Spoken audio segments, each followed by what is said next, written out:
every 3 games than not have him. It's the same with, like, for instance, with Rafael Varane. He's got a sketchy injury record as well. He's got a very sketchy injury record. So we just need to make sure that we can function when he's not playing. But I wouldn't sell him based on the fact that when he's fit, our team do look good. Like, there was a stat that we hadn't lost the game before the Man City game that he played. So I wouldn't get rid of him just because he's not fit every week. I just think that some players' bodies cannot hack playing football every week. But I think that you have to make allowances for those players if they're very good players. And to me, Martial's a very good player. And that's just what it is. So I feel like we need to bring in a more reliable player than him. But I absolutely wouldn't turn my back on him because he has very, very valuable attributes that you can't just go out there and go get from someone else. I think when you're Manchester, and the Van Persie thing is and that's it. RVP had a lot of injury problems at Arsenal throughout the time, and Arsene Wenger didn't turn his back on him. He didn't.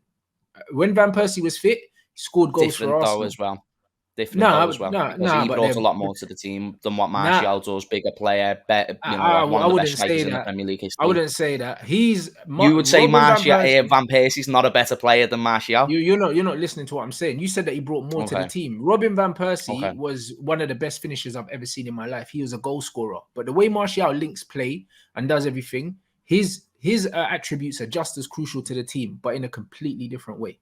So it's one of them things where Robin Van Persie wasn't a link man like that came deep and done all those things. But Robin Van Persie in the box was electric.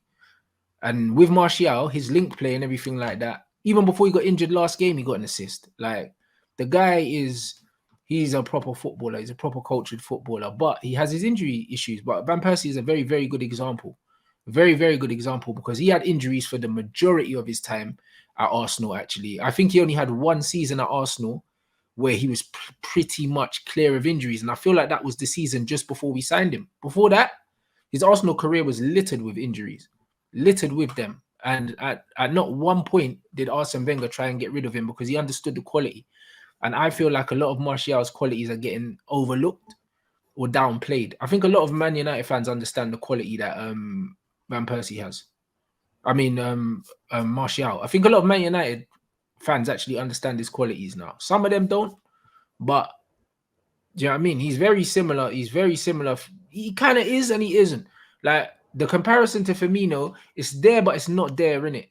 Because Firmino's a midfielder, so it's not really the same. But I know what you mean. Both of them were very integral in terms of being the link player. They're not the main focus of the attack from a goal scoring standpoint, but the team don't play the same without them.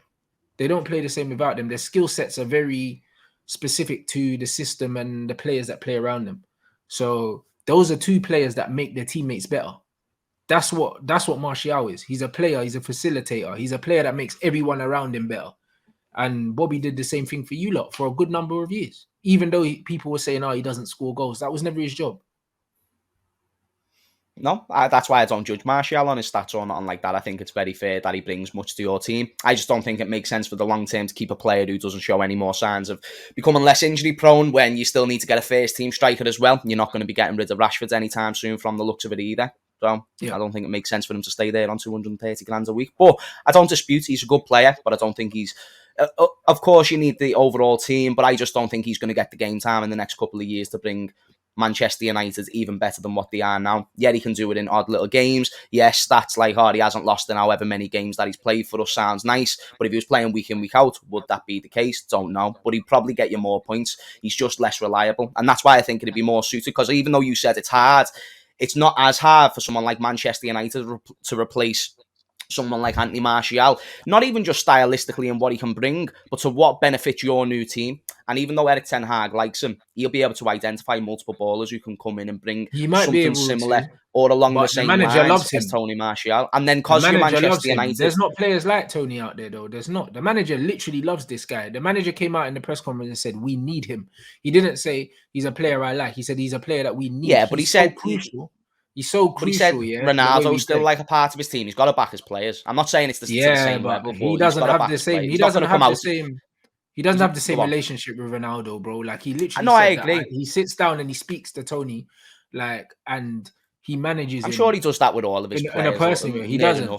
He How do doesn't you know? though. Are you there with Eric Ten Hag 24/7? Bruv, I know my I know 7. Bruv, I know the manager of my team, innit? I know the manager of my team, and you can see it even in training sessions and pictures and stuff like that, and who he brings to press conferences and everything. The manager makes it very clear who he likes and who he doesn't like. Like the manager's very like he's very transparent. It's very obvious. Like if you can read through the lines, between the lines, you can see who he likes, who he doesn't like. And with Tony, he's a massive fan of Anthony Martial. Like it's obvious. And even this comment here, Thiago's never showed signs of being less injury prone in his whole career. He's had absolutely an injury riddled career. And even so, what would you do? You wouldn't get rid of him. You even said how important he is for you guys and how he makes you tick. So he's been injured a lot. Would you get rid of him? Find someone else? Nah, because we've got Naby and Oxlade and all that. Context says that I've got too many midfielders who are injury prone and came earlier than Thiago. So, and Thiago's much better than those players. So I would keep Thiago for the reason that we've got other players who are out injured at the moment or very injury prone. I just think United still have the depth around the strikers. So it's a very hard comparable situation. Because you're going to need to go and get someone who's going to be better than Martial and Rashford anyway.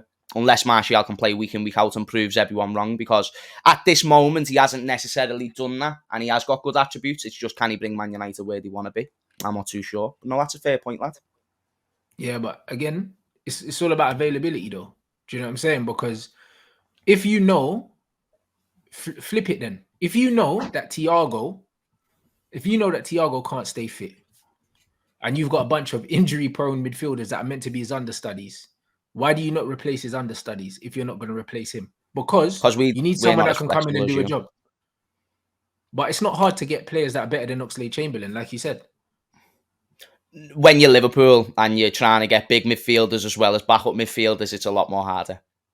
But why wouldn't you just get backup midfielders? Because you know that Thiago is the golden egg when he's available. We don't want to spend, and we want to try and get as much out of these players as what we want. And it's not just as easy as letting go of Oxlade-Chamberlain to bring in a new midfielder. We need to let go of Oxlade-Chamberlain. We haven't been able to do that, and he wouldn't want to go because he's not going to get a contract like what he's on at the moment. Same with Naby Keita. He's going to run down his contract too. When you've got so many midfielders who are in this position, it's just not as flexible. Manchester United are always more flexible than Liverpool. So as much as I agree with the someone who's injury prone can still bring value to the squad, absolutely for sure. I just don't know if an injury prone player can bring value to the squad if you've still got Rashford and then you bring in a new top class striker. That's the only point I'm making. I'm not saying he's not a good player or anything along those lines. But that's what about depth? Do you not think that a squad, especially if a squad wants to compete, at the top level, they need depth? Because, like you mentioned, Manchester City. That's what I said before. So go out. Depth. Why can't Martial be part of the depth if he can't be relied on week in, week out? Why is replacing him the answer when there's players that are not as good as him? That was my point. Because you need to evolve, and keeping someone like Martial who it hasn't worked out for yet, it's not evolving. It's why City sold Sterling eventually, is why they sold Sané probably earlier than what a lot of people thought they should have sold Sané, and it's because he didn't get the game time, and it's because he didn't get the consistency, and they've also saw what it's like keeping hold of injury-prone players. So to spin it back on you, you can bring up Thiago, but then you can bring up someone like Sergio Aguero, never really bounced back after getting all those injuries, and then it's an investment that was completely wasted. You've just contributed 230 grand a week when there weren't really many significant signs of improving. Yet he can do this when he does play, but when is he going to play? So with the injury reasons getting worse, and the fact that you still need a first-team striker, and the fact that you're not going to be getting rid of Rashford, I think it's quite sensible to go out and think, you know what, we need to get rid of one of them. If Greenwood's going to come back as well, that probably adds to my argument. Rashford's not going to go, Greenwood could come back. We need to sell one of these forwards. So if Martial is good enough to lead the line to win us league titles and be reliable enough to win us league titles, because that's where United and Ten Hag will eventually want to be,